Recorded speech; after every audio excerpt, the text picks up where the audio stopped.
আসসালামু আলাইকুম ওয়া রাহমাতুল্লাহি ওয়া বারাকাতুহু। ওয়া আলাইকুম আসসালাম। ইন্নাল হামদুলিল্লাহ ওয়া সলাতু ওয়া সালামু আলা রাসূলিল্লাহ, আম্মা বা'দ। আমরা আজকের পড়ার যে প্রেজেন্টেশন রয়েছে, যেটা তোমাদের আগামীকালকে পড়া দিতেই হবে, সেটা হলো আমার সাথে সাথে তোমরা উচ্চারণ করো, বিশুদ্ধ বাংলা উচ্চারণ ক্লাস।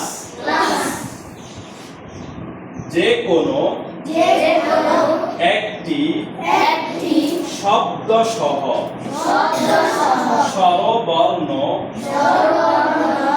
ও ব্যঞ্জন বর্ণ গুলো মুখস্থ বলো। তাহলে যে কোনো একটা শব্দ সহ স্বরবর্ণ এবং ব্যঞ্জন বর্ণ যেগুলো তোমরা শিখেছো এখন যাবো, এগুলো মুখস্থ শোনাতে হবে। এটা প্রথম পড়া তোমাদের। দ্বিতীয় পড়া দেখো, পৃথিবীতে অনেকগুলো দেশ রয়েছে। প্রত্যেকটা দেশের মানুষ, তাদের ভাষাও ভিন্ন, আবার তাদের চেহারা, শরীরের গঠন আকৃতিও ভিন্ন রকমের। এক এক দেশের মানুষ এক এক ভাবে কথা বলে। এক এক দেশের মানুষের কথার সাথে আরেক দেশের মানুষের কথা মিল নেই, আছে না? ভাষারও ভিন্নতা রয়েছে, আবার মানুষের স্বভাব, আচার আচরণ, আকৃতির ভিন্নতা রয়েছে।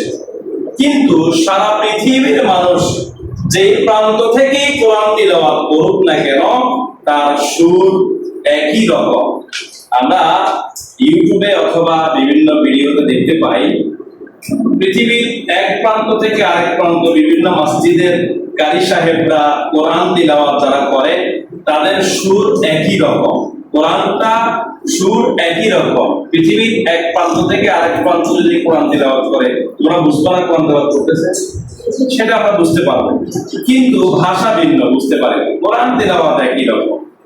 আমাদের বাংলাদেশের মধ্যেও চট্টগ্রাম, নোয়াখালী, ঢাকা, সিলেট, খুলনা, বরিশাল, এক এক অঞ্চলের ভাষা এক এক রকম, কিন্তু সবাই বুঝে এমন একটা ভাষাকে প্রমিত ভাষা বলে।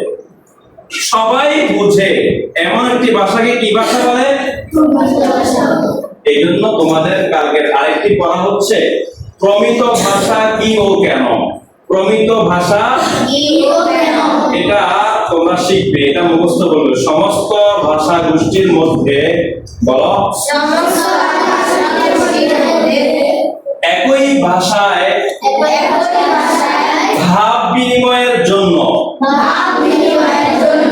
যে ভাষা ব্যবহার করা হয় তাকে প্রমিত ভাষা বলে। আল্লাহ আমাদের সবাইকে এই প্রমিত ভাষা আয়ত্ত করার এবং এই প্রমিত ভাষায় কথা বলা তৌফিক দান করুন। আল্লাহ